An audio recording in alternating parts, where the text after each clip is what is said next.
marcenaria aqui perto, funcionando. E eu acho que é uma rolinha que está cantando aqui direto, fogo pagou. Então vamos ter companhias. A casa do senhor parece uma fazenda, né? É Galinha, o fogo pagou. porque aqui tem uma reserva atrás, né? Reserva de mata, e o povo aproveita para soltar os animais lá dentro. Aí galinha, pato, tem ganso e passarinho. Bem TV e rolinha tem muito por aqui.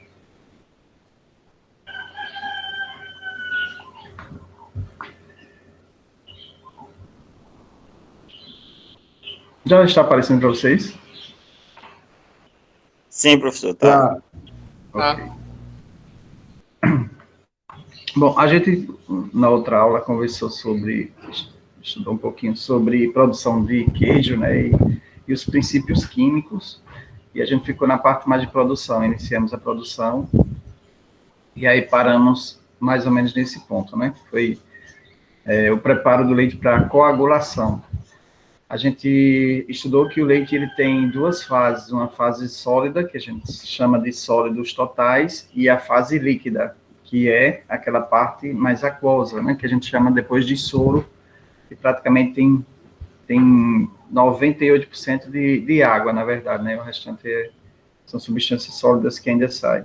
Então, nessa fase sólida, sólidos totais, nós temos várias substâncias, mas principalmente a proteína chamada caseína.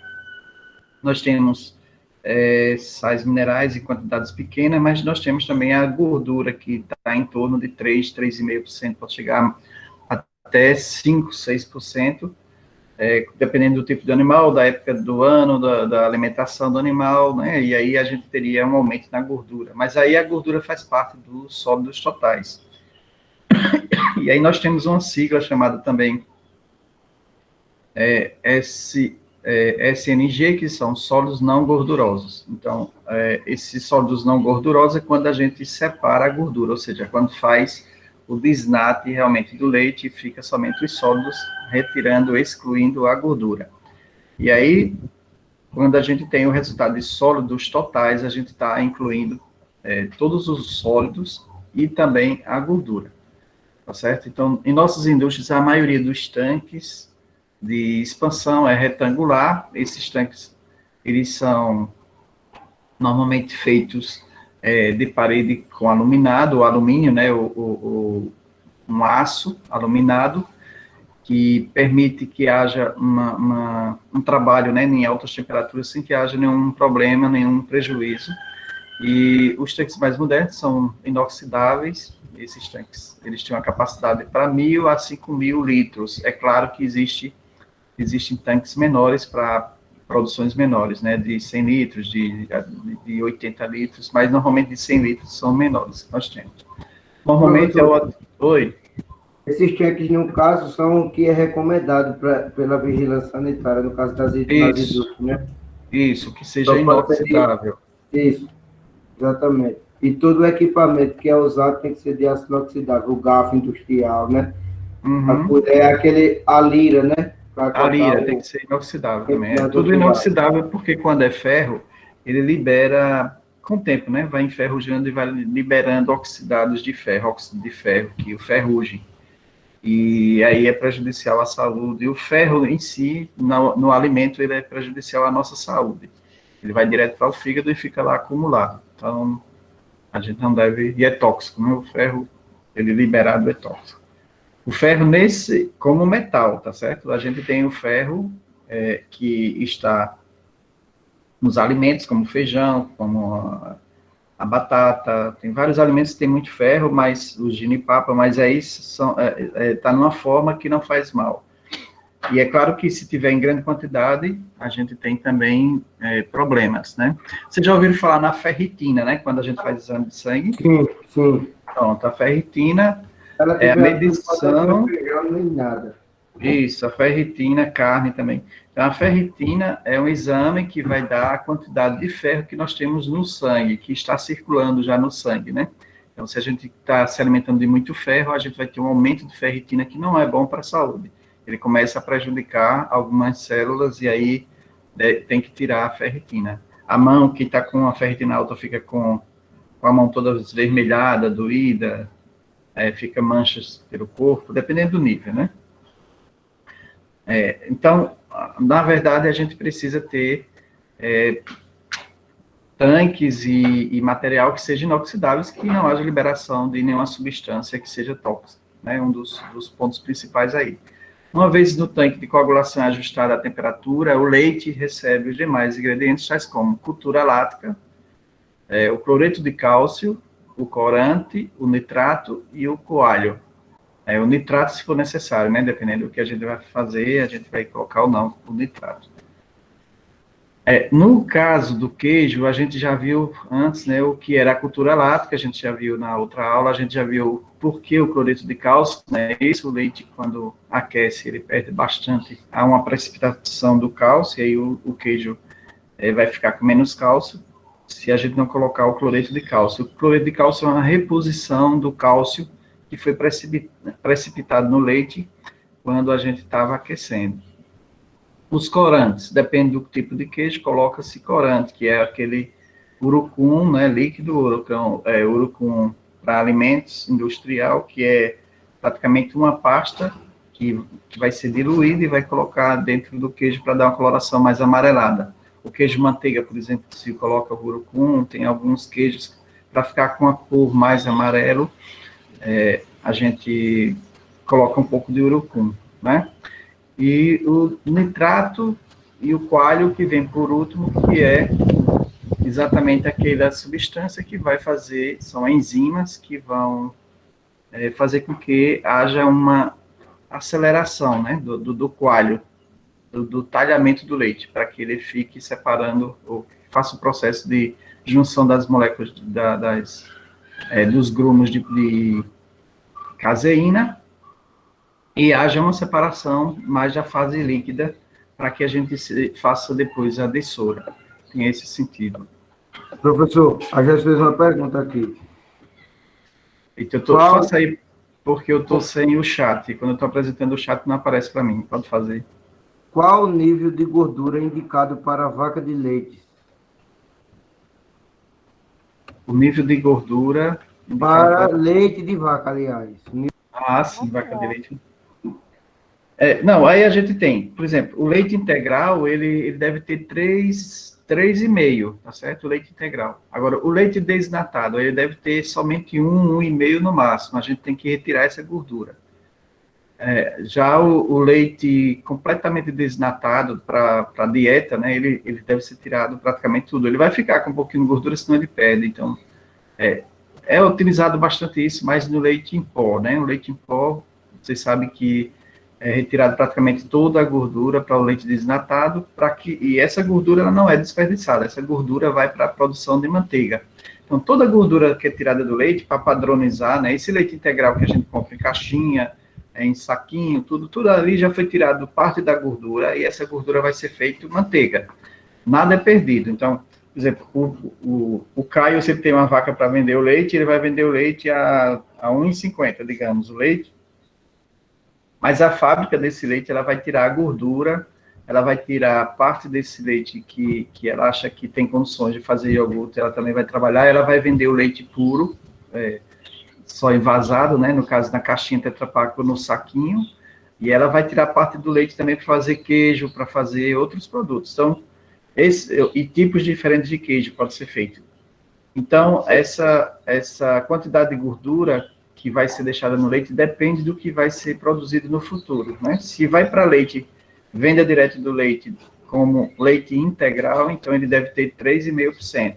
Mas se o leite vem da vaca lá com 6%, 5%, o que é que faz? Então, existe uma máquina que retira parte dessa gordura, que a gente chama de leitelho, ela é retirada essa gordura, e aí essa gordura vai ser trabalhada para manteiga. Oi, o desnatador, professor. O desnatador. Bota no leite por um canto, por cima, ele vai jogando o leite desnatado sem a gordura para o outro lado, e a gordura vai descendo. Agora desce bem ralinha mesmo. Cara, a pessoa chega a ver aquele negócio amarelo. E tem indústrias que ela paga a mais pelo leite quando o leite é um pouco mais gorduroso. Justamente para esse aproveitamento, né? Para a produção de manteiga. Para fazer manteiga. Exatamente. Na verdade, a fábrica, ela tem, um dos lucros que ela tem é, se você tem um leite mais gordo e ela aproveita essa gordura, ela vai vender como manteiga, mas ela não está lhe pagando, se ela não lhe paga pela gordura do leite, ela não está pagando a manteiga, é tudo lucro para a fábrica, né? O produtor não fica com esse lucro. Agora, é claro, tem aquelas que pagam também pelo teor de gordura. Quanto mais gordura, mais... Ela paga. Aumentou, paga, né? Qual é a fábrica que você está falando? A Perdigão, ela não faz isso, não. A Perdigão, nem a Nestlé, ela não paga, não. Estava à venda essa semana. Mas tem algumas fabriquetas de queijo que eles pagam pelo teor. Tem uma de Major, parece que é Estrela que ela paga. Quanto o leite mais gordo, melhor, porque elas vão ter aproveitamento, né? Tanto o produtor tem lucro, como o dono da fábrica vai ter lucro também. Certo. Bom, mas é isso, a gordura ela vai ser padronizada, tá certo? Bom, quando o leite está aquecido, a gente tem, então, a colocação da cultura láctea, né? Essa cultura láctea que é um selecionado de micro-organismos, poderia dizer, que vão colonizar esse leite. Então, essa cultura láctea, ela vai dar uma padronizada, né, naqueles micro-organismos que a gente deseja que tenha para aquela finalidade.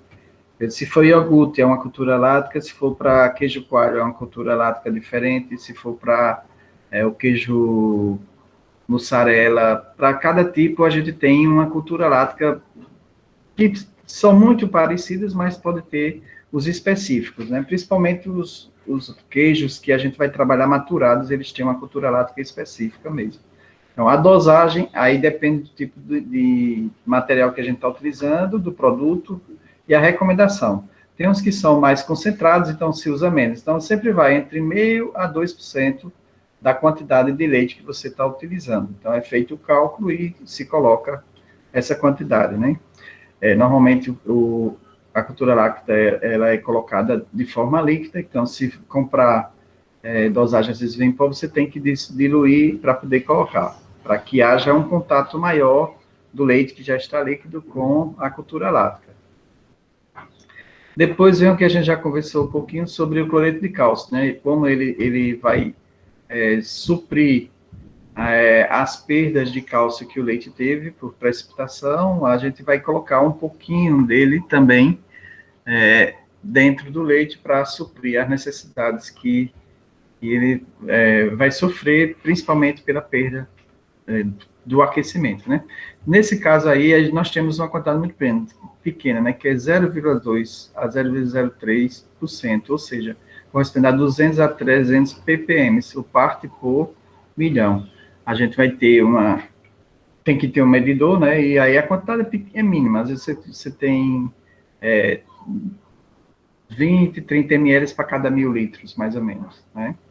Então, é uma quantidade pequena que é colocada para poder suprir essas carências de cálcio por perda do leite.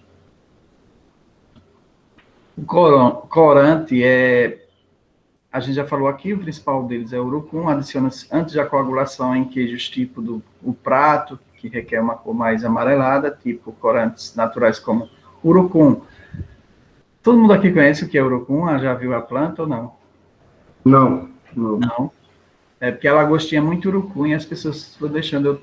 Às vezes eu vejo aqui em Maceió, já em Paripueira, uma planta eu encontro por ali. Tinha muito em Arapiraca, Limoeiro, aquela região aqui de Agreste tinha muito urucum e as pessoas perderam, né, o contato.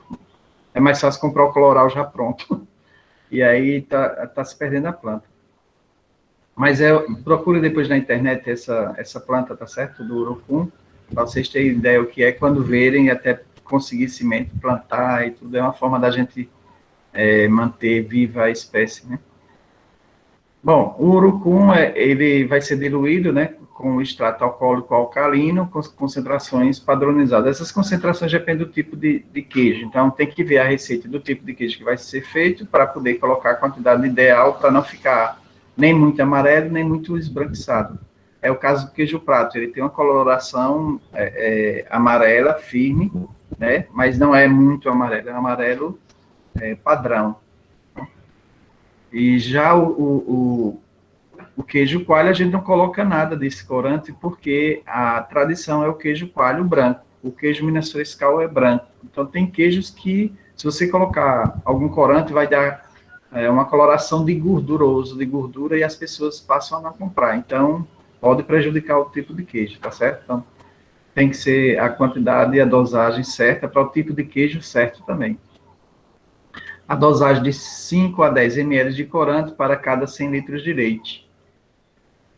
Nitrato, comumente denominado salitre, né, visa controlar o estufamento de queijos.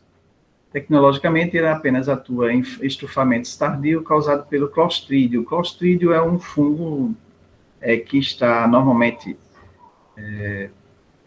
É um fungo que ataca principalmente substâncias que têm muito carboidrato, né? No caso do leite, a gente tem o açúcar, que com certeza é o que ele vai querer comer ali, vai se alimentar. Então, o Clostridium, ele é resultado de algumas sujidades, eu creio que no leite, talvez venha do alimento, não do animal, mas mais do alimento. Por exemplo, a soja, aveia, trigo, tudo isso, farelo de trigo, farelo de milho, esse é um fungo que ataca plantas, sementes, amendoim, milho, soja, então sementes que estão armazenadas.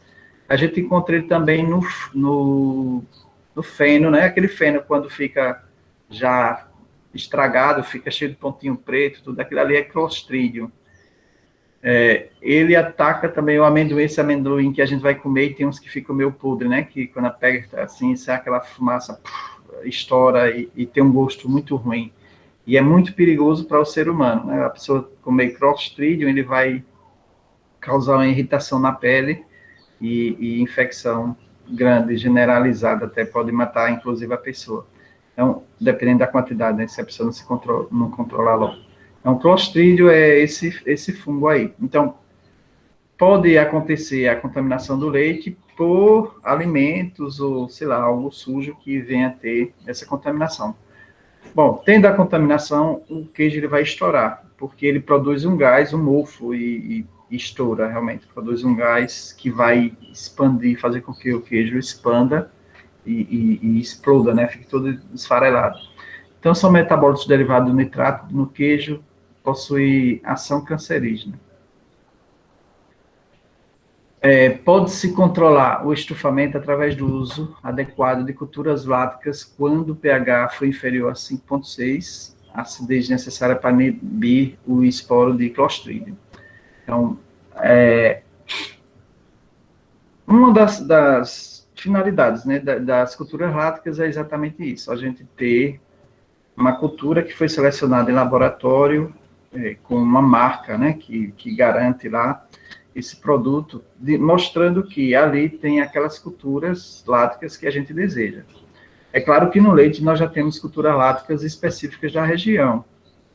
E aí, o queijo de um local não é igual ao queijo de outro, ele tem sabor, tem bactérias e substâncias produzidas por essas bactérias que são diferentes de uma região para outra. É claro que o queijo de coalho lá do norte da Paraíba não é igual ao queijo daqui de Alagoas, que é igual da Bahia. Tem suas nuances, né, suas características específicas. E aí, nós temos que observar que a gente precisa ter essa parte industrial, com a garantia dos micro-organismos, mas a gente precisa ter também as características da região, né? Aquilo que dá um sabor, que dá algo que mostre a cultura ou a especificidade daquele sabor e propriedades organolépticas daquela região. Então, eu posso ter uma marca né, do queijo de Major Isidoro, né, que vai ter um sabor tal, X, que quando a gente comer, sabe, isso é de Major Isidoro, tem um sabor mais assim, tal, tal. Então, o ideal seria que nós tivéssemos queijos produzidos com as culturas láticas da região. Então, para isso, a gente teria que ter laboratórios específicos pesquisando as culturas da região e produzindo em laboratório essa cultura lática para que todos utilizassem ela, mas sendo sempre pesquisada e trazendo as bactérias que estão presentes e adaptadas àquela região, tá certo? Então, eu posso ter um queijo com as bactérias de Santana, eu posso ter um queijo com as bactérias de Cacimbinha, um queijo com as bactérias de Pão de Açúcar, de Olho d'Água, de Major, de Batalha. Então, cada região, cada cidade poderia ter seu queijo com suas bactérias específicas. Embora a gente esteja numa região muito parecida, com certeza tem algumas bactérias que vão estar presentes em um lugar e outras bactérias em outro. Então, essa característica a gente pode ter. Agora, para fazer isso, a gente teria que ter todo um trabalho de levantamento dos queijos da região, ou do leite, para estudar quais as bactérias láticas, quais as bactérias específicas de coagulação do leite, e dessas bactérias isolar e reproduzi-las para poder fazer esse coalho, entenderam? Mas como a gente não tem essa estrutura científica, a gente compra pronto. Mas aí a gente está comprando bactérias que foram produzidas lá em São Paulo, foram produzidas no Rio Grande do Sul, e aí a gente tem uma característica que não é, às vezes, o nosso queijo. Nisso a gente ainda está muito falha, né? Nós temos aqui no curso de nutrição da UFAL de Maceió, um laboratório que tem estudado isso há muitos anos, tem estudado essas bactérias, mas tem feito os estudos, tem publicado o trabalho, mas não tem sido investido nada pelo Estado para que a gente tenha uma produção de culturas láticas regionais. Eu participei uma vez de uma missão francesa que eles chamaram, foi pelo SENAC, foi mais ou menos 2 meses, e aí foi buscado queijos e leite de vários lugares, e a do Camp, aqui em Maceió, foi que cedeu, né, o espaço para era um carro, né, com todos os equipamentos para fazer esses estudos. E aí foi estudado o queijo coalho de várias formas e tal, e tinha 2 professores de uma universidade da França que vieram passar aqui esse mês todo, e eles tentaram com o nosso leite fazer vários tipos de queijo de lá da França. Queijo maturado, queijo mais rápido, né, maturado, cru e assim. Mas aí, assim, a gente viu que não tem diferença praticamente do jeito que eles fazem com o jeito que a gente faz. A diferença está nas culturas láticas e principalmente na maturação que eles fazem lá, que a gente não faz aqui. Então, mais investimentos, a gente tem visto da iniciativa privada, né, alguns laticínios têm estudado, têm buscado já produzir queijos maturados, de uma maturação não tão longa, né, mais de 3 meses, 4 meses, 6 meses, já ir buscando mercado aqui interno. Quanto mais longa a maturação, mais ele vai ganhando preço também, e culturalmente a gente não gosta de pagar muito dinheiro por queijo, né, a não ser que tenha uma festa, um petisco que você compra uma vez e pronto. Mas não faz parte da nossa mesa queijos com maturação, porque ainda é muito caro para a gente, né? Se tivesse uma produção muito grande de queijo maturado aqui no Brasil, é claro que o preço vai lá para baixo, mas como é pequena, aí ela fica ainda com preço muito elevado. Um outro ponto seria o coalho, né? Após a adição de todos os ingredientes, adiciona-se o coalho nas proporções em função de sua atividade e tempo de coagulação, mais ou menos 45 minutos. Esse tempo ele varia para ficar coalhado, né? Entre 20 minutos e 50 minutos. Pode passar mais um tempinho. Vai variar também de quê? Da temperatura que estava o leite, da ação desse coalho, né? De como ele vai estar em relação à sua concentração, e aí a gente vai ter essa coalhada. O leite também. O leite, ele, dependendo da sua formação, como ele está em relação a pH, ele vai demorar ou não, vai ter uma reação diferente. Mas o tempo básico é isso. Ele pode coalhar rapidamente, em 20 minutos, e pode demorar mais um tempo, até 50 minutos por aí. Então, a diluição é 1:10 em água destilada, ou seja, a gente precisa, antes de colocar o coalho, diluir em uma proporção de 1:10, ou seja, você pega 10 ml de água destilada, ou água pura, né? E coloca 1% dessa quantidade, a gente coloca o coalho, para evitar a formação de coágulos no primeiro contato com o leite.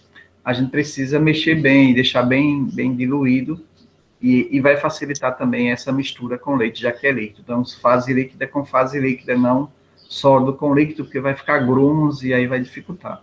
Normalmente se aquece um pouquinho a água também, para poder ela já trabalhar essa diluição mais facilmente.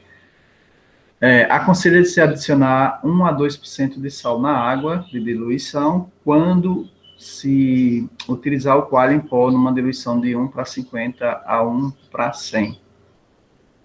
Bom, essa pitadazinha de sal é o cloreto, né, que a gente pode colocar também, não vai prejudicar o desenvolvimento do ácido. Então, adiciona-se aos poucos, com a agitação do leite, porém não mais do que 2 a 3 minutos, de 2 a 3 minutos, essa agitação. O leite é uma estrutura que está formada, então a gente nunca deve ser rápido nessa agitação, porque a gente vai, na verdade, quebrar a estrutura do leite, né? O leite, a gente vê que ela tem gordura organizada, caseína, então está tudo bem estruturado ali. Se a gente agita muito, a gente quebra essa estrutura do leite. Então, os movimentos de meximento, de agitação do leite, tem que ser suave, tá certo? Para não quebrar a estrutura do leite. Às vezes, tá tudo certo para fazer o queijo, tá tudo certo, mas aí você vê que a pessoa mexeu lá, está apressada, sei lá, ou tem um trick nervoso lá e agita muito rápido, e aí começa a dar errado aquela produção do queijo. Então, é algo que é muito simples, que a gente acha que não influencia, mas influencia bastante, tá certo? Então, essa estrutura natural do leite, ela tem que ser preservada. Depois deixar o leite em repouso absoluto, com o objetivo de evitar a redução na consistência e elasticidade dos coágulos. Depois que se coloca o coalho, ele deve ficar lá parado mesmo, né? Dar essa agitação para mexer, para distribuir o coalho, e depois deixar em repouso para que ele venha a fazer sua ação química, né? E controlar a temperatura durante todo o processo de coagulação. Atualmente são encontrados no comércio coalhos envolvendo as seguintes origens. As origens do coalho, né, das enzimas. Aí nós temos a renina do estômago do bezerro, recém-nascido, neonato, nonato, tá errado ali. Renina de estômago de bovino adulto, renina de origens microbianas, aí a gente tem endotia parasítica, mucopuzilos e mucomiei. E extrato de estômago de suíno ou pepsina porcina. Então, essas são as origens, né, desses micro-organismos. Não é que está se pegando o estômago e colocando, é que é retirado daí essas enzimas, né, e isoladas para que façam essa ação de coagulação do leite.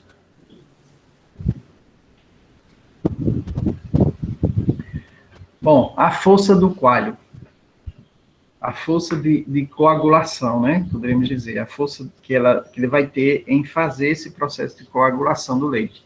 Então, suponhamos que 1 ml de coalho líquido, diluído 1:10 em água destilada, foi utilizado para coagular 1 litro de leite pasteurizado, sendo que foi também adicionado ao leite 1% de cultura láctea, 200 ppm de cloreto de cálcio e a temperatura de coagulação mantida a 34 graus centígrados.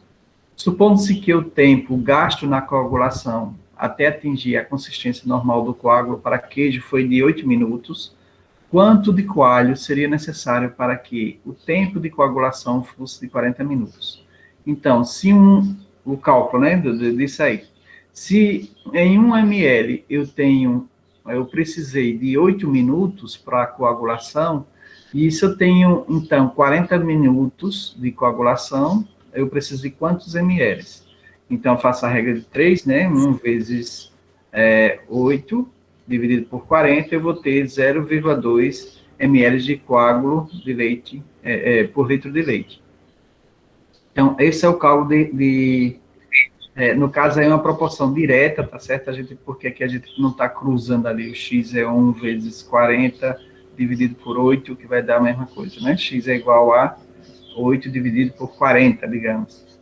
Então, a nossa proporcionalidade, ela vai mostrar que se eu aumento a quantidade de minutos, eu vou estar também aumentando a proporcionalidade de coágulo. Né? O tempo de coagulação depende da minha quantidade de coalho que eu coloco. Se eu aumentar a quantidade de coalho, eu vou agilizar, eu vou aumentar, aliás, diminuir o tempo de coagulação. Então, este cálculo não é preciso, pois a velocidade de reações enzimáticas não é uma função linear perfeita. E o erro será tanto maior quanto maior for a diferença entre o tempo determinado experimentalmente e o calculado. Ou seja, vai depender muito da temperatura, do tipo de leite, do tempo de coalho que eu estou usando, a concentração do coalho, então tem várias variáveis. Mas aí é uma regrazinha, uma regra de 3 inversa, e vai dar um valor aproximado.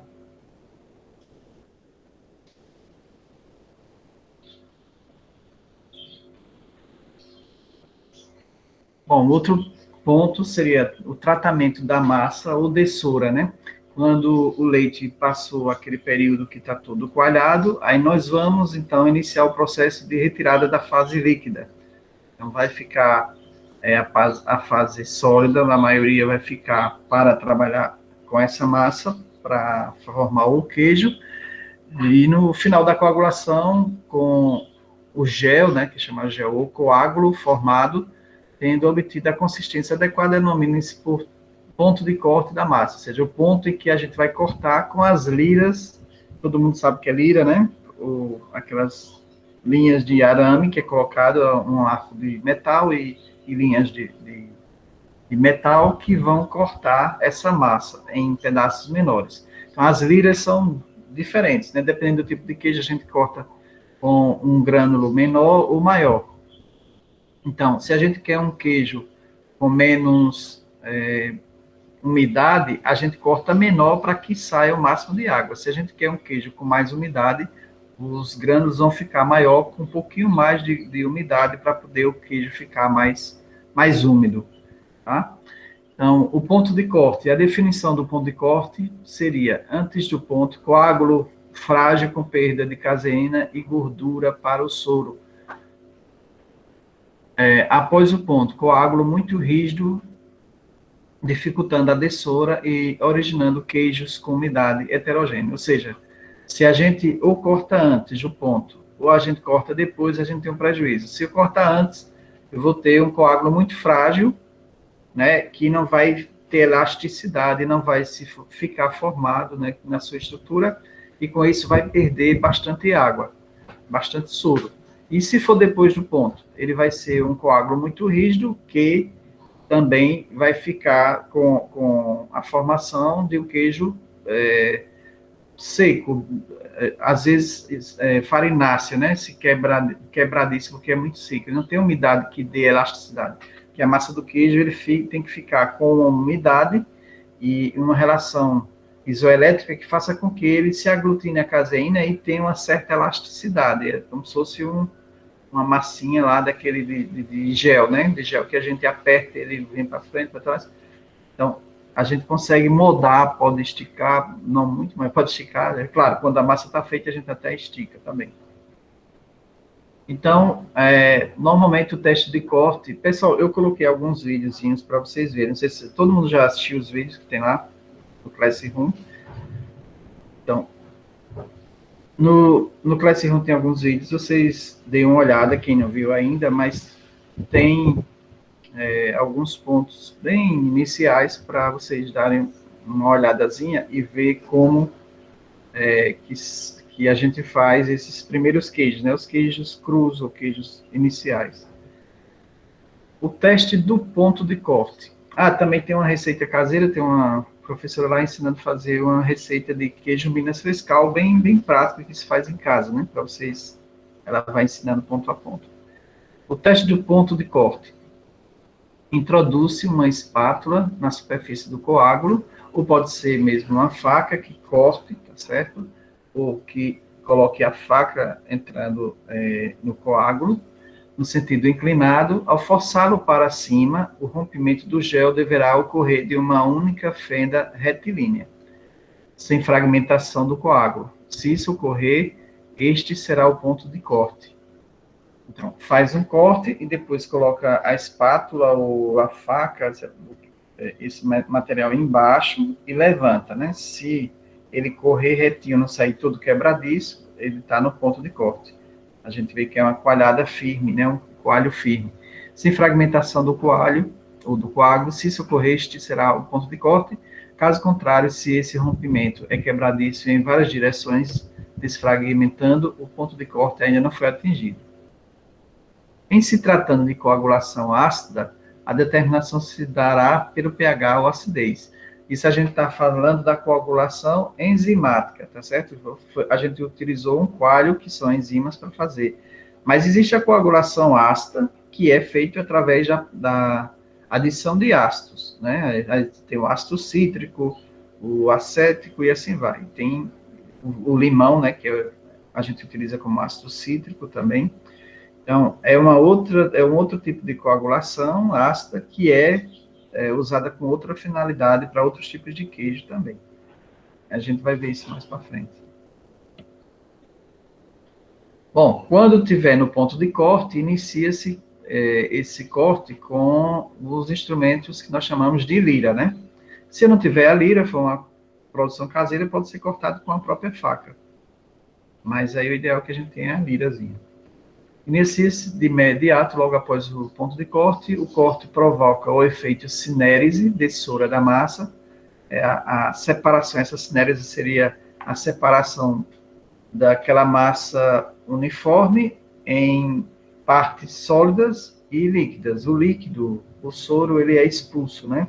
Aquilo que está a mais, que não tem condições físico-químicas de se grudar, de assegurar o grumo, o corpúsculos de caseína, então isso vai ser extraído. E aí vai se separar a parte mais sólida, principalmente da caseína e gordura, que se juntam, e vai sair basicamente a lactose e outras substâncias, como sais minerais, algumas proteínas, como a lactalbumina, e aí vai se separar normalmente, naturalmente, né? Então, o tamanho dos grãos define o tipo de queijo. Os maiores reterão mais umidade. Se a gente corta com os grãos maiores, vai ficar um queijo mais úmido. Se a gente corta em pedaços menorzinhos, em grãos pequenininhos, o tamanho de caroço de feijão, a gente vai ter um queijo que vai ficar mais seco. Ele vai perder mais o soro e aí a gente vai ter um queijo mais seco. Quais são os utensílios de corte? Aí são lâminas ou fios cortantes no sentido vertical ou horizontal, chamado de lira. Então, existem as liras que tem os fios verticais e tem a lira que tem os fios horizontais. Então, se passa primeiro os verticais e depois se passa os horizontais. Então, se eu tenho cortes verticais, eu vou ter tiras, né? Quando eu passo horizontal, aí eu tenho quadradinhos que, dependendo do tipo de queijo, essas liras vão dar os grumos de acordo com o que a gente quer. Então, as liras, elas são compradas já com o objetivo de fazer tipos específicos de queijo, porque vão dar um corte em grânulos que ficam exatamente do tamanho que se quer para cada cubo, dependendo do tipo de queijo que já vai ser feito, né? Então, os cortes horizontais com liras horizontais e verticais com liras verticais e transversais permitem a subdivisão de coágulo em cubos de 0,3 a 1 centímetro. O corte foi bem efetuado, aí nós vamos ter um soro límpido e esverdeado. Então, se o corte foi feito, é feito depois, normalmente, uma mexedura, e aí separa-se por completo, né, mais ou menos a quantidade de soro e proporcionalidade, deixando apenas os grânulos, né, de coágulos, e aí a gente vai ter aqueles grãozinhos em forma de cubo, ou meio arredondados, que vão ser os formadores da massa do próximo queijo, do queijo que nós vamos produzir. Né? Após o corte, a gente tem a agitação e, se for o caso, o cozimento, se for um queijo cozido, né? Então, logo após o corte, inicia-se a dessoura, separando o soro da massa. Normalmente, os tanques eles têm uma saída na parte inferior, que vai ser aberta e vai sair o soro. Esse soro que vai ser reutilizado ou não, dependendo aí da fábrica, mas aí pode ser reutilizado para fazer a ricota, né? Pode ser utilizado para fazer a bebida láctea, e aí ser reutilizado, não jogar fora, e é utilizado também, às vezes, para alimentação animal e, inclusive, a alimentação humana, né? O soro foi descoberto que seria um dos melhores alimentos para a gente tomar antes de dormir, porque ele tem proteína, tem sais minerais, e aí um copo de soro antes de dormir vai suprir a necessidade de proteína e de energia que a gente tem durante o sono, né? Durante o sono, o nosso cérebro faz um backup de geral e precisa de muita energia. A gente gasta mais energia no cérebro quando está dormindo do que quando está acordado. Porque quando a gente está acordado, a gente controla o pensamento. Não, vamos fazer isso. Então, a gente só usa uma partezinha do cérebro. Quando a gente está dormindo, não. Ele mexe com tudo, ele reconstrói, ele constrói ideias, ele reutiliza, né, toda a energia para refazer neurônios danificados, proteínas que estão faltando no organismo. Então, é feito um trabalho de backup geral aí da parte de informação, e com isso gasta-se muita energia. Então, dormir com fome, a gente normalmente vai estar prejudicando a reconstituição do organismo, tá certo? Então, não é interessante dormir com fome, né? Sempre, antes de dormir, é interessante ter o estômago não cheio, mas com alimentação proteica, para que haja esse trabalho de melhoria do organismo, né? Então, no início, agita-se um copo de leite, por exemplo, antes de dormir é interessante, um iogurte é muito interessante antes de dormir, bebida láctea, esses alimentos em pequena quantidade, tá certo? Não vai tomar 1 litro de leite, não precisa, nem 1 litro de iogurte, não é isso, aí vai engordar muito. É só um copo de 250, 300 ml, ele é suficiente para a gente ter essa energia para passar a noite. A gente passa 7, 8, 10 horas deitado e precisa dessa energia para trabalhar. Bom, a mistura de soro e massa. Essa agitação, ela é feita para que os espaços que estão entre os grãos, eles vá soltando o soro, né? Às vezes tem 4 grãos e aqui no meio tem um pouquinho ainda de soro. Então, se ele fica parado, esse soro ele não é liberado. Então, quando se faz agitação lenta, né, a gente vai ter uma liberação desse soro. Então, inicia com uma mexedura bem lenta e depois dá uma mexedurazinha um pouco mais rápida, não é rápido, tá certo? Trabalho com leite nunca pode ser uma mexida rápida, como se estivesse com um mingau na panela queimando, né, que a gente coloca rapidamente, agita rapidamente para não grudar no fundo da panela. Já o leite não, a gente tem que sempre estar com movimentos bem lentos e seguros, né? Vai poder ir para um lado, outro, mais lentamente. Nunca a gente fazer isso com leite, porque a gente está desestruturando tudo. Se fizer com os grãos, pronto, acabou-se o queijo, porque vai ficar só a farinha, tá certo? Então tem que ser mexidas bem lentas. Existem para os tanques maiores algumas estruturas como conchas vazadas, né, que são conchas grandes, cheias de furinho, onde vai se passando devagarzinho, e essas conchas permitem, né, que empurre o leite, mas que deixe passar um pouco, para que suavize esse movimento, tá? E não quebre a estrutura completa do leite. Então, para queijos Minas Friscal, a agitação não é contínua, e sim alternada. Mexe um pouquinho, para, em períodos de repouso, dando origem a pequenos bolos de massa. Essa aglomeração diminui a intensidade da dessoura, originando queijos mais úmidos. Para queijos mais secos, provoca-se uma dessoura mais intensa e contínua, de modo a manter os grãos mais dispersos. Então, quanto mais seco o queijo, mais a dessoura vai ser mais rígida, né? Vai ter um maior período de dessoura e continuamente vai ser tirado o máximo, dependendo do tipo de queijo, é claro. Bom, esse cozimento, ele vai depender do queijo que a gente vai trabalhar, né? Então, se é um queijo cru, como a gente chama queijo cru, como é o Minas Frescal, o coalho e tal, a gente não faz um cozimento, né? É feito apenas esse aumento da temperatura para 40, 45 graus, 40 graus, e depois disso aí não é mais cozido, ele apenas vai ser informado, vai ser prensado, e aí a gente vai ter a saída Ô, professor, no caso, o Oi. queijo pré-cozido, ele se encaixa nesse queijo de massa semi-cozida, não é isso?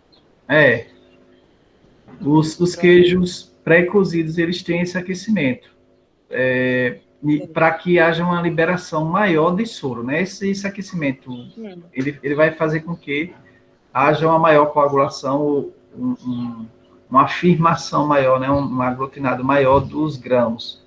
E aí há uma maior liberação do soro também, tá certo? Aí vem os cozidos, que, sim, que a gente vai, já foi feita a dissura, e aí esses grãos, eles vão se misturar formando uma massa única, uniforme, né? Aí a gente tem como queijo prato, os queijos semi-cozidos, a gente tem ou filados, que aí vem a filagem também, que é outro processo, mas aí a gente trabalha com queijos que são crus também. O nosso mercado aqui maior tem sido o queijo coalho, né?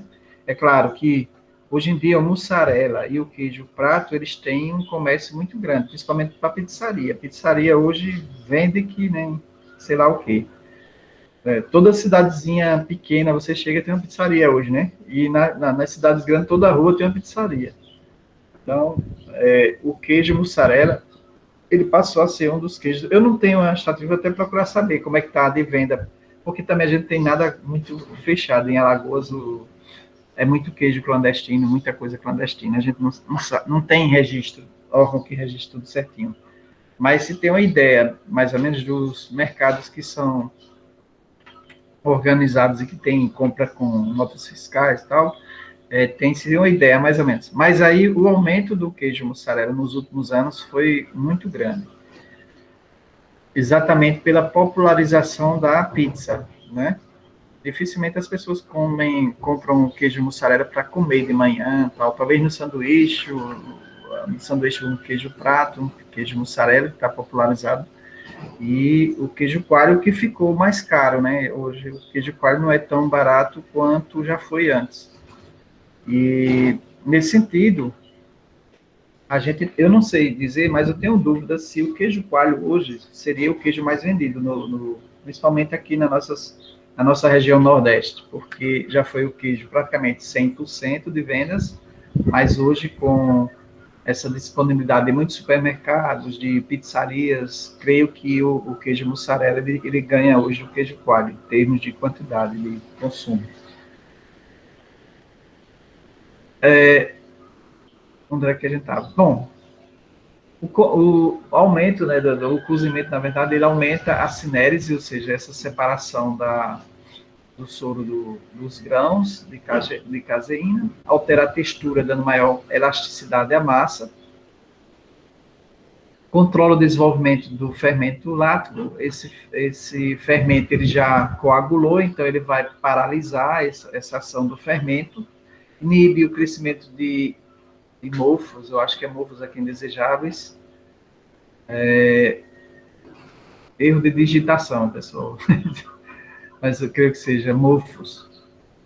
Queijos de massa semi-cozida, entre 37 a 40 graus centígrados a temperatura, e o queijo de massa cozida de 45 a 54 graus. Esse semi-cozido, a gente tem apenas um aquecimento, que é basicamente o da pasteurização, e a pasteurização lenta, tá certo? Para pequenos que vai de 40 até 45 graus por aí. A pasteurização lenta pode ir até 70 graus, até 70, 72 graus. Mas a gente tem, normalmente, 30 minutos com essa temperatura, ele já mata a maioria das bactérias que não são láticas. E queijo de massa cozida, ele vai ter um aumento na temperatura, exatamente para ficar um pouco mais sólido, mais seco, e com isso a gente aumenta o aumento da temperatura, aumenta a cinélise, perde mais soro, e já vai dar uma formação desejada à massa, ou seja, vai aumentar essa elasticidade, esse aglomerado e a elasticidade da massa, para que haja o manuseio futuro. Bom, aí aqui tem, no Brasil pode-se utilizar até 42 graus centígrados para queijo de massa semicozida. Esse semicozida aí a gente pode colocar, inclusive o nosso queijo coalho, ele pode passar por esse processo de até 40 graus sem problema, 42 graus não vai alterar a massa, certo? Ele pode passar por uma pasteurização, pode passar por esse aquecimento final aí de 40 graus, e depois ser colocado nas formas. Isso não vai aumentar, aliás, não vai alterar praticamente nada em sabor e tudo, porque essa temperatura ela não desintegra a proteína, ela mantém, ela só faz retirar mais soro da massa, somente isso, vai ficar um queijo mais seco. Hoje a gente encontra nos supermercados muitos queijos, coalhos, que passaram por esse processo, né? Passou pelo processo de pasteurização e depois por esse semicozimento. E esse processo faz com que fique um queijo mais firme, sem aquele monte de furinhos, com olhadura. Hoje, inclusive, são embalados em cryovac e fica aquele plásticozinho, né, coberto certinho. Então, é um queijo bem mais higiênico e com menos possibilidade de ter bactérias que sejam prejudiciais à saúde. Bom, acima de 40 graus centígrados inibe o fermento lático mesófilo, o Streptococcus láticos e o Streptococcus cremolis.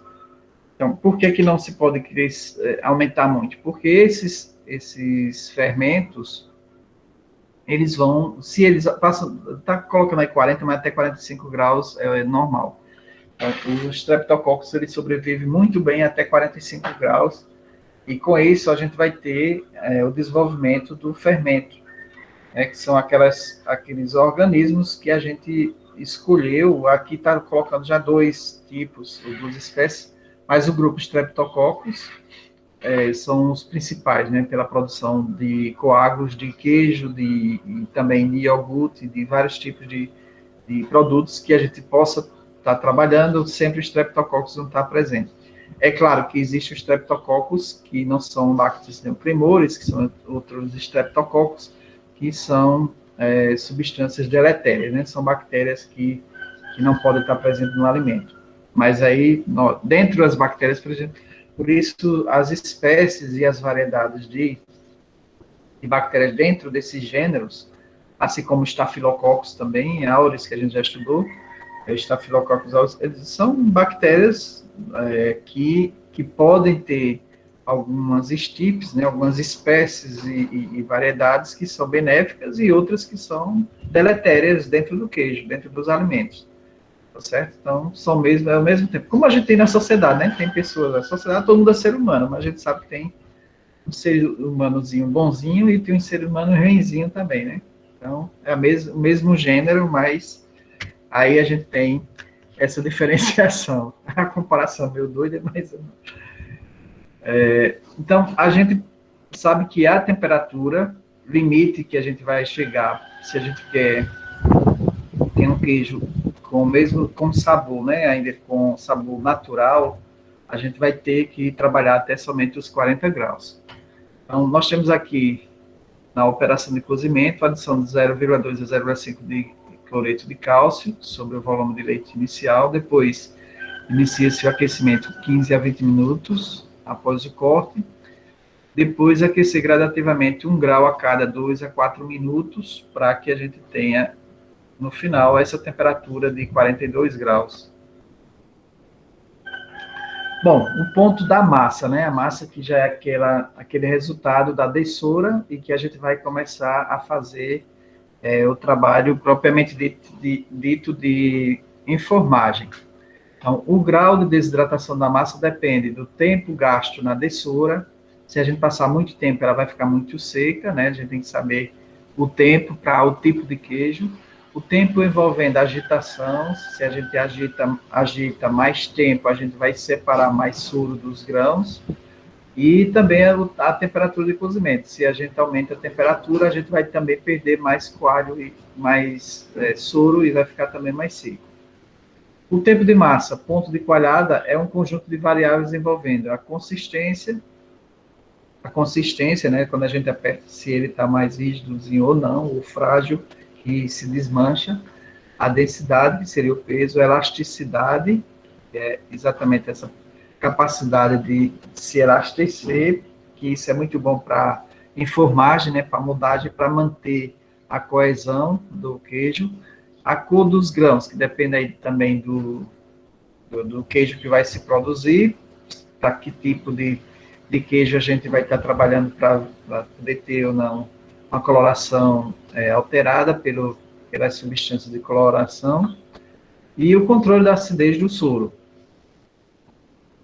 Bom, esses pontos aí, eles vão dar uma segurança, na verdade, para que a gente tenha já um produto pré-estabelecido e pré-programado, mas que a gente tenha um produto exatamente atingindo aquelas metas que a gente estudou, que a gente planejou anteriormente. Então, no total, gasta-se de 30 a 120 minutos, dependendo do tipo de queijo desejado.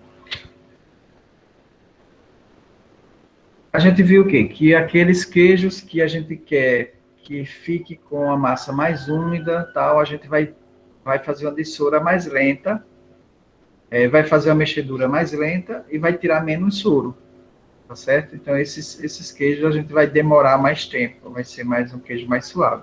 A gente trabalha dessa forma com Minas Frescal. Minas Frescal a gente tem um queijo muito úmido e ainda aproveita uma parte do soro para permanecer no queijo. Aí ele vai fazer parte, o soro ele vai fazer parte da embalagem. Então, assim, ele se embala, antes também, se embalava numa sacolinha, né, daquela de 1 quilo, botava o queijo, eu deixava um pouquinho de soro ali para manter o queijo úmido.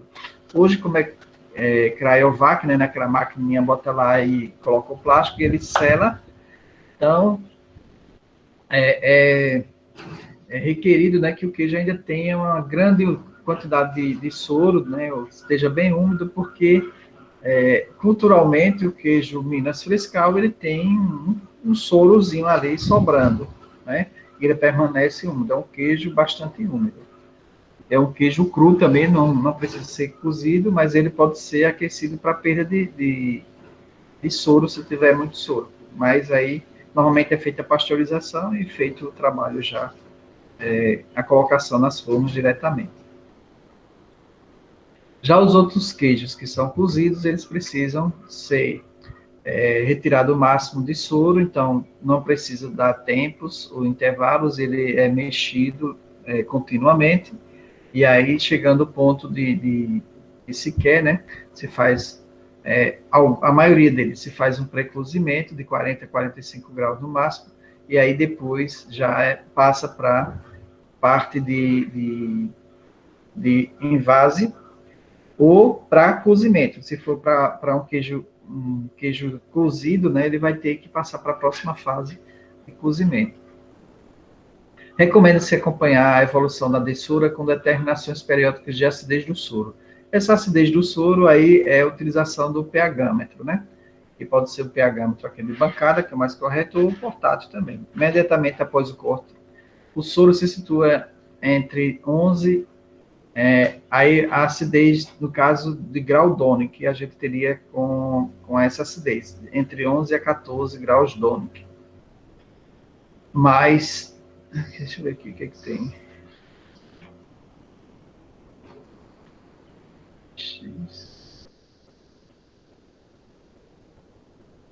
Realmente aqui, isso aqui a gente está digitado, eu não copiei de outro material, eu não olhei o que era isso.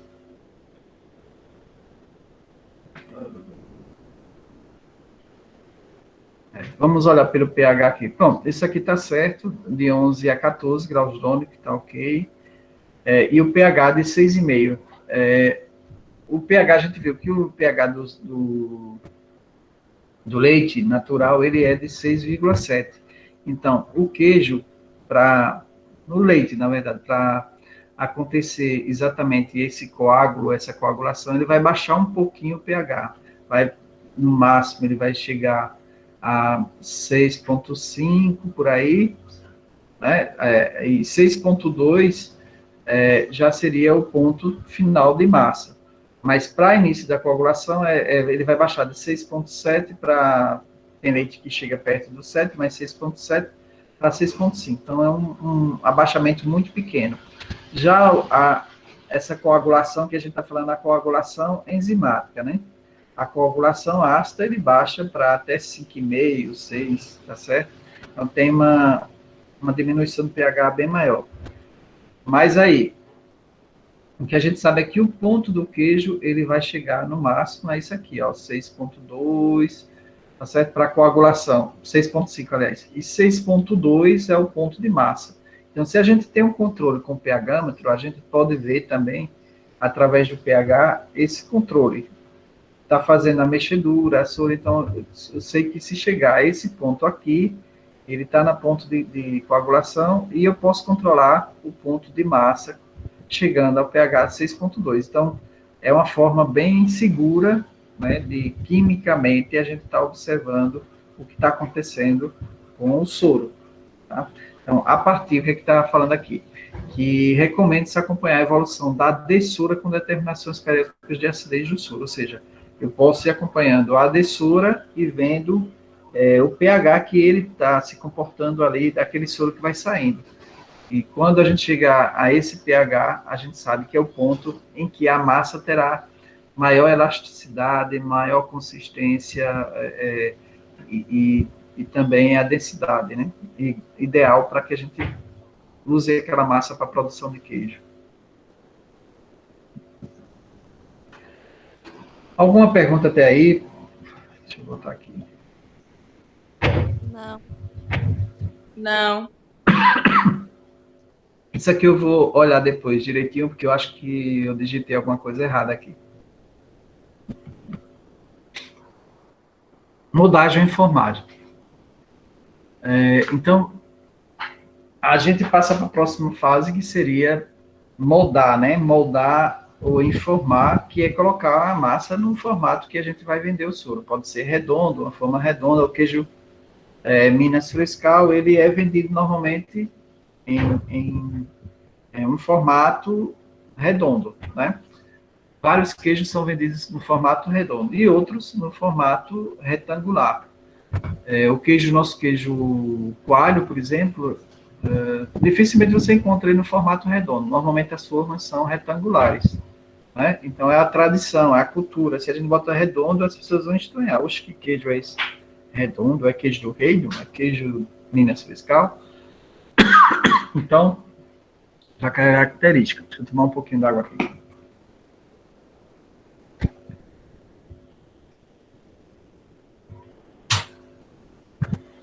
Bom, então, depois da separação do soro, nesta etapa, se deseja separar o soro da massa de forma eficiente, a mais rápida possível, a fim de não se perder o controle da acidez da massa, pois ela aumenta quando ainda submersa no soro.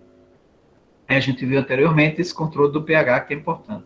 Separação do soro pode ser realizada por utilização de baldes cuidadosamente, o sifão que vai estar lá embaixo do tanque, né?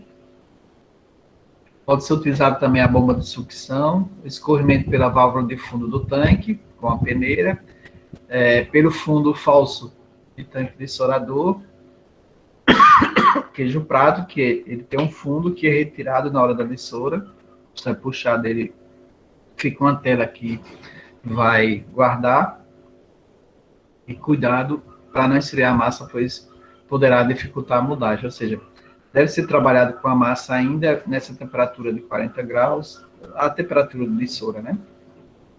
Para que a massa não fique rígida e fria. Quando ela fica fria, ela perde a elasticidade completamente. E aí a moldagem vai ser dificultada, porque a gente precisa pegar ela e moldar naquela cuba, né? E dar aquele formato. E depois vai ser prensado, inicialmente com a mão e depois colocar na prensa para poder ela ir dando formato e retirar o excesso de soro que tenha. Bom, aí nós passamos para a pré-prensagem, e submete-se a massa a uma pressão visando extrair mais intensamente o soro e unir a massa em um bloco compacto. Pode-se prensar no próprio tanque de fabricação, empurrando a massa para as extremidades do tanque, oposta ao registro de saída do soro. Em indústrias mais modernas, equipamentos possuem pistões hidráulicos.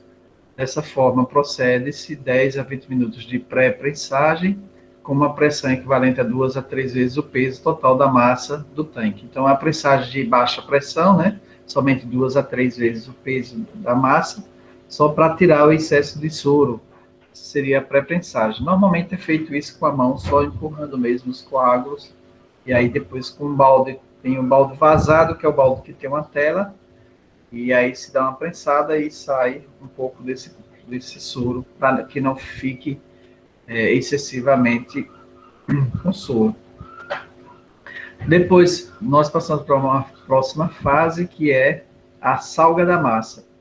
Na maioria das vezes, realizada logo após a prensagem, que é colocar sal, né, na massa. No entanto, o melhor momento é diretamente na massa, logo após a separação do soro, antes da enformagem, pois permite melhor dosagem e melhor distribuição do sal, além de ser muito mais rápido, dispensando salmoura, prateleiras, etc.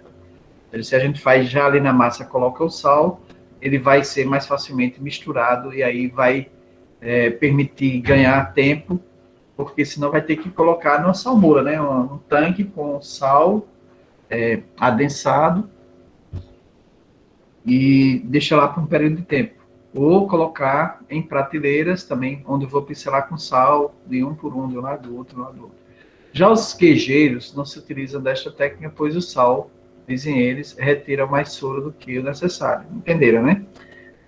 Os queijeiros não gostam porque quando se coloca o sal na massa, aí libera um pouco mais de água.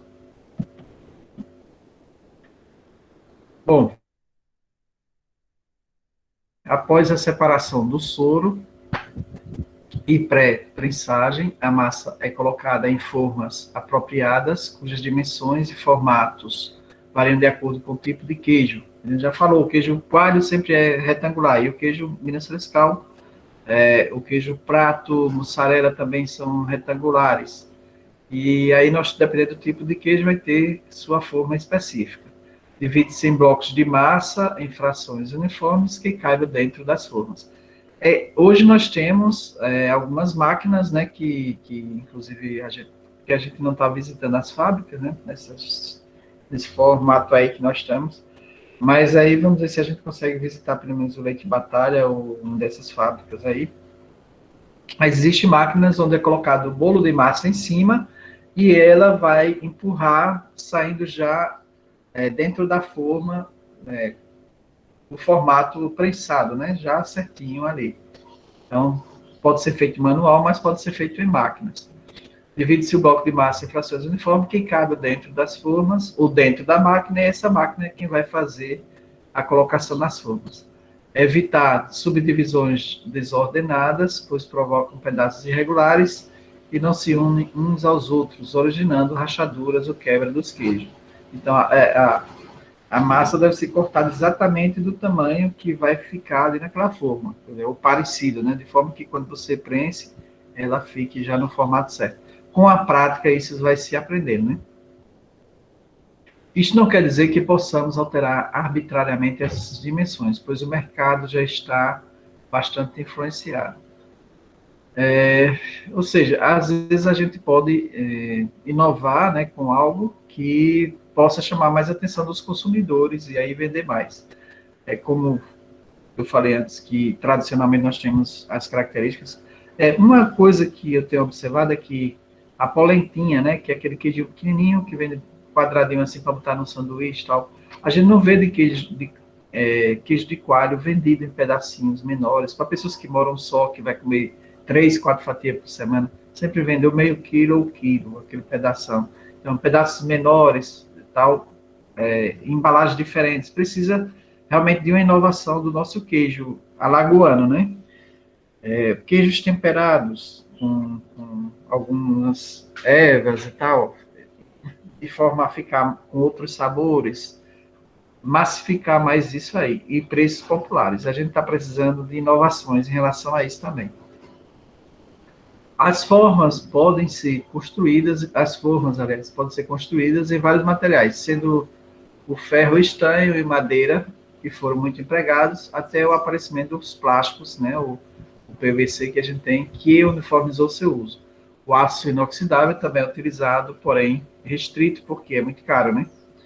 A maioria dos queijos necessita de que as formas sejam forradas com pano ou papel especial, visando facilitar a saída do soro, sem a qual a massa tende a grudar nas formas, impedindo a dessoura. Normalmente é utilizado um velcro, né, também é um tecido vazado, onde se coloca, ou uma tela, e aí quando se puxa, você tem a massa retirada mais facilmente. E aí também a dessoura é facilitada, né?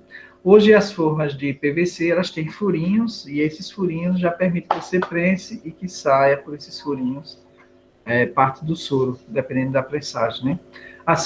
Além de facilitar a dessoura, o pano dá origem a uma crosta característica relativamente rígida, como uma epiderme, que protege os queijos, dá uma uniformidade em sua apresentação. Esse tipo de queijo com tecido era muito utilizado pelas pessoas que faziam em casa, né? Tinha aquelas formas de madeira, e botava um pano de prato e colocava a massa e cobria com esse pano de prato, virava tal. Então, essa forma de pano, o que dá isso? O pano dá essa característica cultural também, né? De uma crostazinha com aqueles furinhos do pano. A gente vê como se fosse talhado ali, eu tivesse uma prensagem da marca do pano, fica muito interessante. Mas aí a indústria hoje já não utiliza tanto isso, né? É feito em formas de PVC já vazadas e não vem mais com essa característica. Esse pano pode ser de algodão ou tecido sintético, ou papel especial, desde que seja poroso e o suficiente para deixar o soro passar, mas não a massa. Atualmente, formas especiais com superfícies interna porosa e corrugada estão dispensando os panos.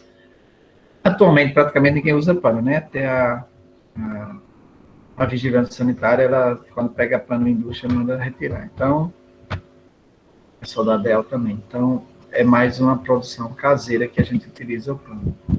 Bom, aí a gente passa para uma outra fase, que é a prensagem, né? A prensagem, ela vai fazer com que os espaços sejam diminuídos e que haja um adensamento da massa. Então, essa operação visa unir os grãos de massa, dando origem a um só bloco de estrutura homogênea, que define o formato próprio de queijo e completa dessoura. Vai retirar o resto de soro que existe ainda. Se for um queijo seco, né? Se for um queijo úmido, a gente vai deixar um pouco de soro. A pressão exercida depende do tipo de queijo, podendo variar de 5 a 30 vezes o peso do próprio queijo. E ter uma duração de 3 a 20 horas. Então, dependendo do tipo de queijo, a gente vai ter essa prensagem. Quanto mais desidratado for a massa, maior deve ser a prensagem. Recomenda-se sempre uma pressão menor no início, aumentando-se gradativamente até atingir a pressão máxima desejada. Existem queijos que não necessitam de pressagem, pois o acamamento da massa, a deposição própria dessa massa, pelo seu próprio peso, provoca a dessoura. É o caso do nosso queijo coalho, né? Que existe fábricas que dão uma prensada no queijo coalho para dar um aspecto mais firme, né? Mas ele pode ser uma prensagem branda, de apenas 5 vezes o peso dele, 4 a 5 vezes, já estaria bom. Na operação de prensagem, cerca de 20 a 40 minutos após seu início, procede-se à primeira viragem dos queijos. Esse procedimento visa inspecionar algumas deformações, aderência dos panos, etc. Procede-se de 2 a 3 viragens durante a prensagem. Hoje, as formas de plásticos, elas não têm pano mais, né? E aí é feito essa prensagem de um lado, e aí se vira para uma outra forma, se coloca uma forma e a outra vira, e aí volta para a prensa. As prensas hoje são hidráulicas e nas fábricas, né, são hidráulicas, e aí, quando não se tem prensa hidráulica, tem a prensa manual que se vai apertando, tá certo? E fazendo com que haja uma colocação de peso, e aí pode-se colocar uma pilha de queijo em cima da outra, que já também dá uma prensada um sobre o outro. As prensas podem ser individuais, queijos grandes ou coletivos, horizontais ou verticais, queijos pratos. As coletivas verticais possuem desvantagem, pois as formas de baixo recebem muita pressão, ao contrário das de cima. Esse problema é amenizado alternando-se as formas de posição. São mais utilizadas devido à sua facilidade no manuseio e operação. As prensas mais adequadas são as coletivas horizontais. Então, as prensas onde se coloca o queijo em prensas horizontais e se prensa nesse sentido, não nesse. Porque aí o de baixo vai ter a pressão de todos esses queijos aqui de cima, mais a força da prensa. Então, você tem que tirar o de baixo e colocar de cima a cada virada, né? Troca de posição, para que todos tenham o mesmo trabalho. Bom, passado a prensagem, o queijo já está formado, aí vem uma salga, né? Essa salga, a gente falou antes, né? Salga da massa, que normalmente os queijeiros não gostam porque perde mais soro, e vem a salga após a prensa, que quando o queijo já está com seu volume pronto. Então, a salga, ela vai ser feita com sal de cozinha e as porcentagens vai de 1 a 5%, sendo do entorno de 2 o mais comum. Normalmente, no final, quando o queijo está pronto, né, a gente não deve ter mais do que 3% de queijo.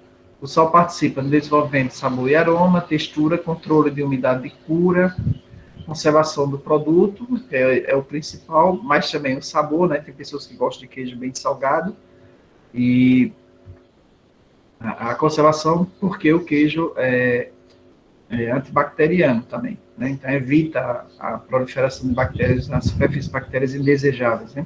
Normalmente no Brasil a salga se dá logo após a prensagem, seja seca ou em salmoura, sendo essa a mais utilizada. Salmoura é um tanque onde se coloca sal, tá? Vai se colocando, até que ele comece a precipitar o sal. E aí a gente tá com a salmoura concentrada, né? E aí vem com queijo, se coloca aí nesse tanque, onde está o sal, e ele aos poucos vai absorvendo. É sempre feito uma mexedura devagar, né? Para não quebrar o queijo, vira-se de lugar e tal.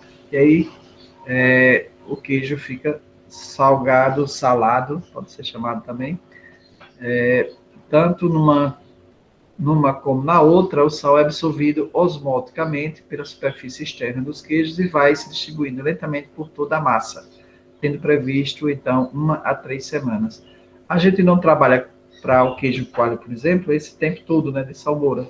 Esses aí são os queijos maturados que vão passar um certo tempo de salmoura e depois eles voltam sempre para uma prateleira em temperatura baixa que vai fazer na maturação, né? O queijo prato, por exemplo, ele passa por essa maturação de 3 semanas, 4 semanas, para poder ir para o comércio.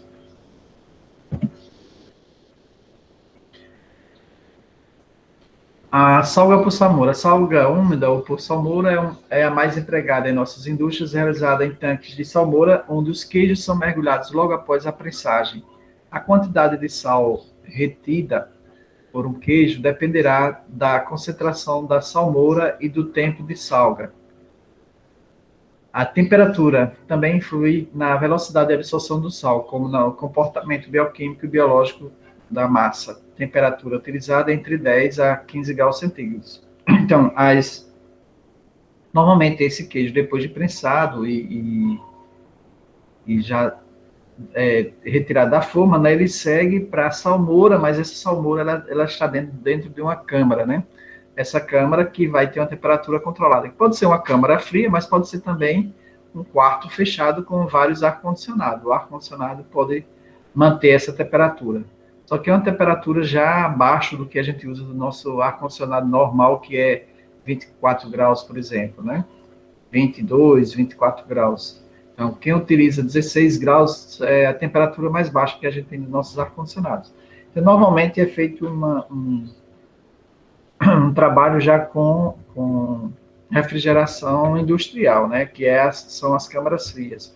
se manter uma temperatura para uma câmara fria 15 a 10 graus centígrados é moleza, né? Porque elas são programadas para congelar até menos 40 graus por aí.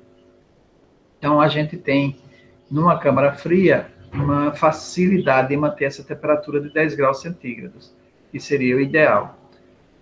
Nós vamos ter a manutenção dos micro-organismos que, porventura, a gente queira colocar, né, sem que haja a proliferação de bactérias deletérias, que elas não vão sobreviver nessa temperatura, elas não vão sobreviver por muito tempo, não vão conseguir se reproduzir, e a gente vai dar um enrijecimento da parte externa do queijo, criando aquela crosta que a gente chama casca do queijo, né, que vai também dando um sabor diferenciado.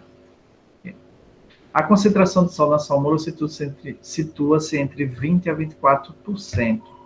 A salga em salmoura, além de demorada, não apresenta uniformidade perfeita na absorção, né, de sal. É claro que se o queijo, tem queijos que vão estar mais secos e vai ter mais dificuldade, inclusive de penetração por osmose na massa.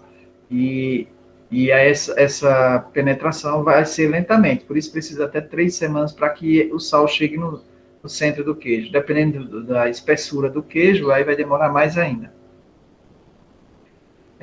Contudo, a salga da massa, a gente viu que tem a liberação do soro, ou seja, a massa vai ficar mais seca quando se coloca o sal já no início, mas seria o ideal, porque aí vai ter uma uniformidade e uma rapidez, né?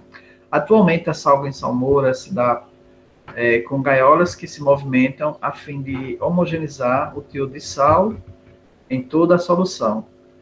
Em salmoura, nunca se deve permitir concentração inferior a 18%. É mais ou menos 1 para baixo, né? Mais ou menos 1. Então, essa concentração vai fazer com que haja uma penetração ou vai forçar a entrada de sal na massa de forma mais rápida. As substâncias deixadas pelo queijo na salmoura, fragmentos de massa, soro, etc., provocam aumento na acidez da salmoura e necessita ser corrigida periodicamente, ao pH 5,5, bem como a eliminação desses detritos. Isso aí está claro, né? Se a gente deixa detritos, eles vão interferir no pH, já que o queijo ele tem um pH mais baixo, né? Uma acidez mais baixa. Bom, a cura, nós não trabalhamos tanto no Brasil com cura, mas tem alguns queijos que são de pequena cura, né? Como queijo prato, por exemplo, o mussarela também passa por uma certa cura. De pequeno tempo. E temos um filé muito grande aí, que é a produção de queijos maturados de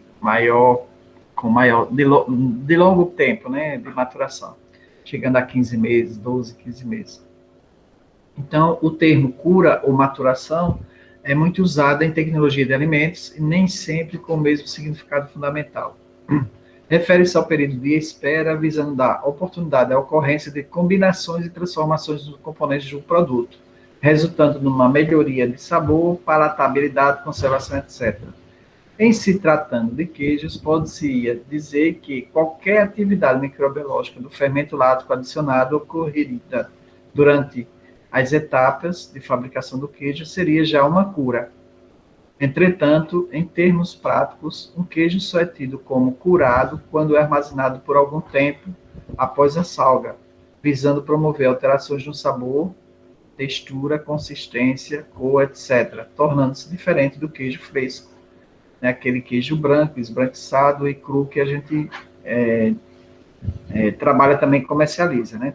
Tem vários países que, a maioria dos países europeus, eles não trabalham com esse queijo cru que a gente trabalha. Inclusive, eles acham nosso queijo de coalho um queijo sem graça, sem sabor. Então, a cura pode variar de 15 dias a 15 meses, dependendo do tipo de queijo. Então, pessoal, a gente tem um filé muito grande aí de queijos, como a gente trabalha só com queijo fresco, né, o queijo coalho, praticamente o Minas Frescal, a gente tem também um preço e o mercado direcionado muito mais a esses queijos, mas pode ter um outro queijo com sabor e potencialidades maiores. Bom, de que potencialidade seria essa? Seriam aqueles queijos que vão ser maturados e trabalhados para que haja uma maturação e uma diferenciação no seu sabor. E aí, quando a gente constrói um padrão, a gente vai ter uma possibilidade de ter um outro tipo de queijo, um outro padrão, que pode ter um outro preço. Mas aí precisa se formar mercado, né? A gente tem pequenos mercados ainda no Brasil. Embora a população do Brasil seja muito grande, se 1.000 pessoas comprarem um queijo com a maturação diferenciada, já são 1.000 queijos, né, que são vendidos. Então, para um país de 220 milhões de habitantes, sei lá, 1.000, 2.000 queijos não é muito. O que a gente precisa é saber fazer essa estratégia de produção, de divulgação e de comercialização. As enzimas, também, as enzimas catalisam as reações de decomposição dos 3 principais componentes do leite, que ficam retidos no queijo, que são lactose, proteína e gordura. Dessa decomposição resulta nas diferentes variedades de queijo. Contribui também as enzimas naturalmente presentes no leite cru e o coalho ou renina, com sua ação proteolítica com intensidade muito menor. Então, as enzimas que a gente já viu, elas vão influenciar, que são os coalhos, elas vão influenciar exatamente nessa diferenciação do sabor, da ação das bactérias, né, na proteína, fazendo com que haja formas diferentes de ações e resultados diferentes de queijos com sabores diferentes, com odores diferentes, com cascas diferentes, com aparências diferentes, né? Então, existem queijos bem específicos que são resultados do trabalho dos micro-organismos, né? Então, essas bactérias específicas, elas vão dar características, ou às vezes fungos também específicos, vão dar características específicas àquele tipo de queijo. Então, a temperatura, outro ponto, também a temperatura também influencia primordialmente a cura, pois controla a velocidade em que os micro-organismos envolvidos vão se multiplicar.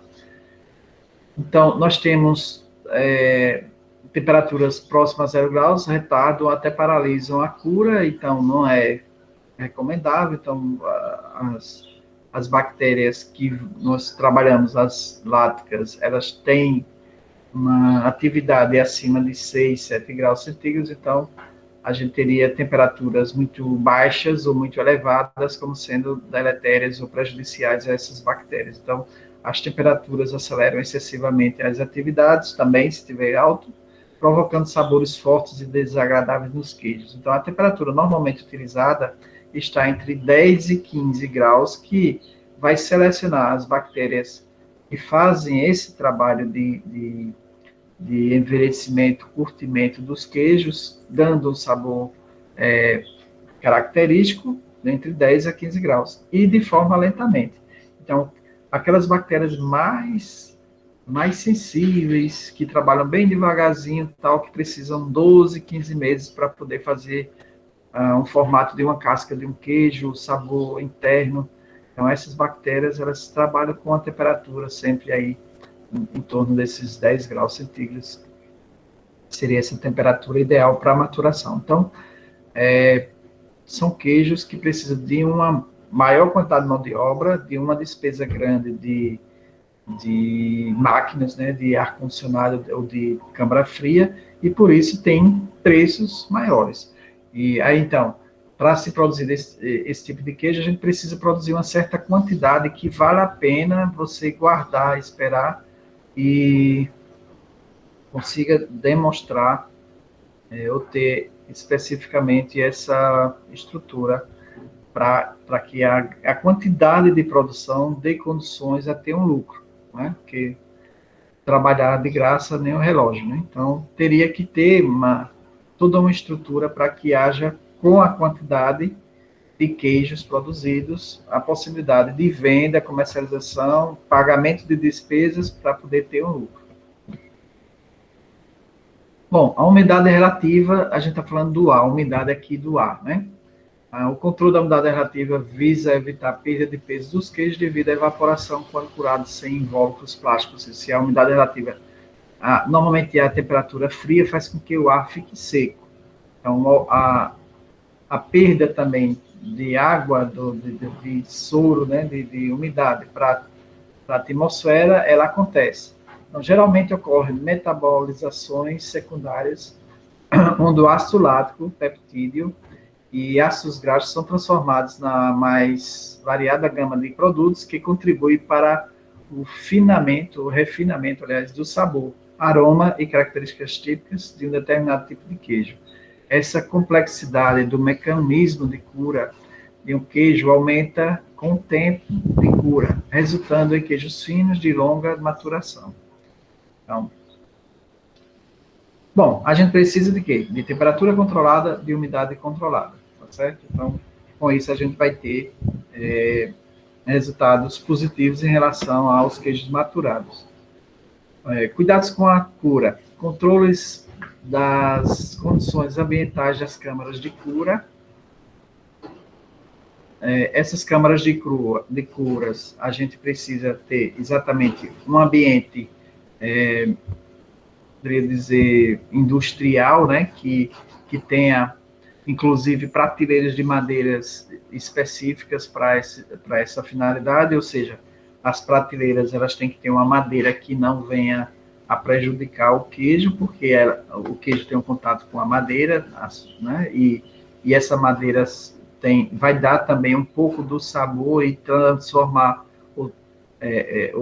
exalar substâncias que vão dar característica àquele queijo. Então, não é toda madeira que a gente pode transformar em prateleira, se for madeira que tenha uma liberação de substâncias flavonoides, por exemplo, que vai dar sabor amargo, indesejável, então vai ser prejudicial para o queijo. Então, até isso a gente tem que ter esse cuidado. Então, as transformações indesejáveis produzidas pelos micro-organismos também presentes no leite, o desenvolvido durante a fabricação do queijo, também tem que ser controlados. Evitar contaminações provocadas durante a cura por mofos indesejáveis. E é outro problema, né? Imagina você passou 7, 8 meses com queijo, aí vem um fungo e ataca aquele queijo, e aí você perde. Então, é um trabalho perdido. Então, o controle da flora interna lá da câmara, esse controle higiênico tem que ter também. Antes de serem levados para a câmara de cura, devem permanecer por 1 a 5 dias na sala de salga ou em câmara apropriada para enxugarem, sendo então embalados ou protegidos para a cura. Nem todos os queijos podem ser embalados, somente os mais firmes, tipo prato. Durante a cura, os queijos devem ser virados periodicamente a fim de evitar que a superfície em contato com a prateleira apresente cura heterogênea.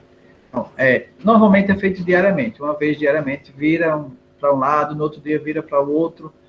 Às vezes tem queijo que você tem que levar para a salmoura, tem queijo que você tem que pincelar de um queijo antigo, né, porque tinha já todas a sua flora de casca, você pincelar ele e passar no queijo mais novo para ele, incrustando essa flora na casca. Tipos de proteção utilizados para os queijos. Aí nós temos as embalagens plásticas, embalagem Cryovac, película de parafina, pequena câmara de óleo de linhaça ou similares, e tem os filmes, né? Hoje tem os filmes também de plástico, que a gente poderia dizer, chamar de embalagem plástica. Pode ser sacolas ou os filmes, que também protegem o queijo. Bom, ao sofrer ataques de mofos indesejáveis em sua superfície externa, recomenda-se uma raspagem e lavagem com água, com 1 a 2% de cal e 2 a 3% de sal a temperatura de 40 a 45 graus centígrados. Em seguida, são deixados em local para secagem e, posterior, retorna à câmara de cura.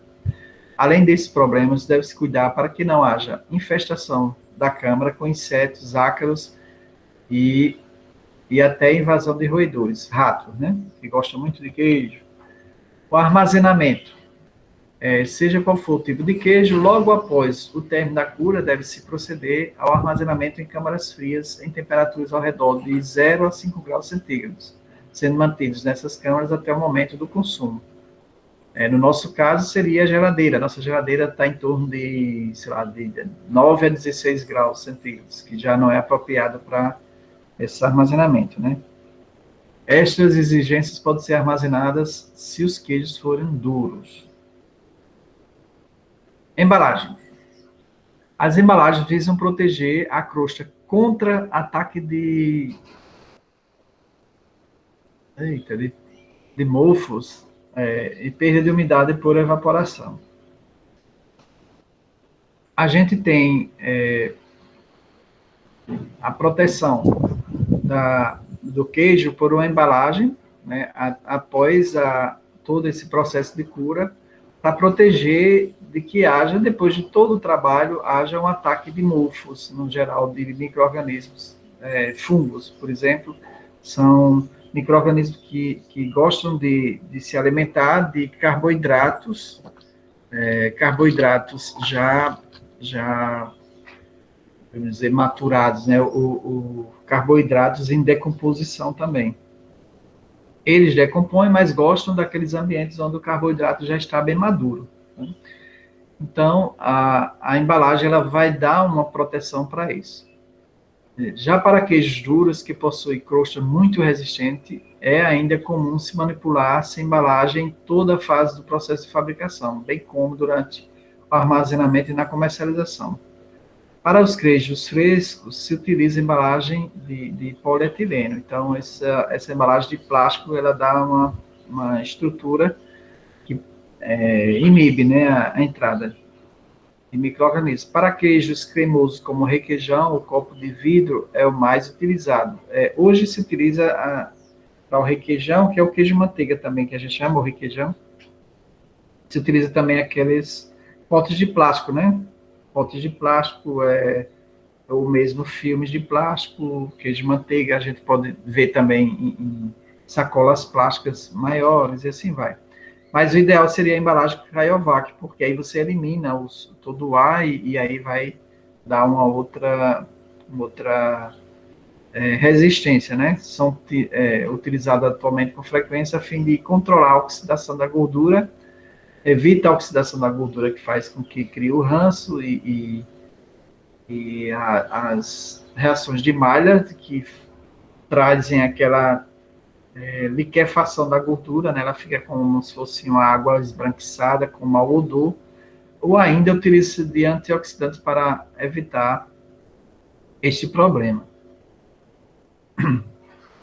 Então, nós temos uma sequência na fabricação de queijo, né? Fluxograma genérico, ou seja, no geral, a gente vai ter o escolha e tratamento da massa, com controle da qualidade, filtração, clarificação, bactofugação, padronização da gordura, pasteurização. Depois, nós passamos pela coagulação, com ajuste da temperatura, adição de culturas, da cultura lática, né, do cloreto de cálcio, dos corantes, se for necessário, e do coalho.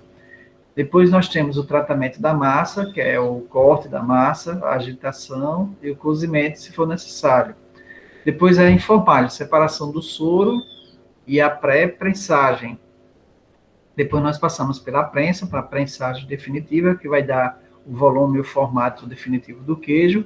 Daí nós passamos para a salga, que pode ser a seco, passando sal na superfície, ou pode ser jogando lá no tanque de salmoura, né? Pode ser, depois vem a cura, que pode ser nas câmaras frias, com temperatura e umidade relativa controladas, e nós passamos então para controle da embalagem dos queijos, que pode ser de várias formas, né? A gente viu de polietileno e assim vai. E hoje o mais utilizado são embalagens plásticas, a Cryovac, polietileno, a Cryovac.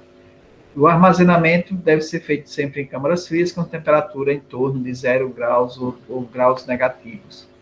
E aí vem a comercialização, que deve ser mantido em refrigeração com temperaturas abaixo de 6 graus centígrados, seria o ideal, né? Normalmente as nossas gôndolas chegam a 16, 18 graus, que já é uma temperatura muito elevada para queijo, deveria ser mais refrigerado ainda. Ok.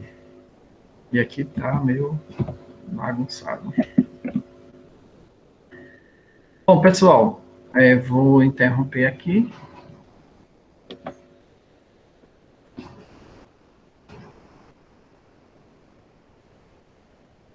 Vamos abrir o microfone para perguntas, para conversar um pouquinho? Vamos.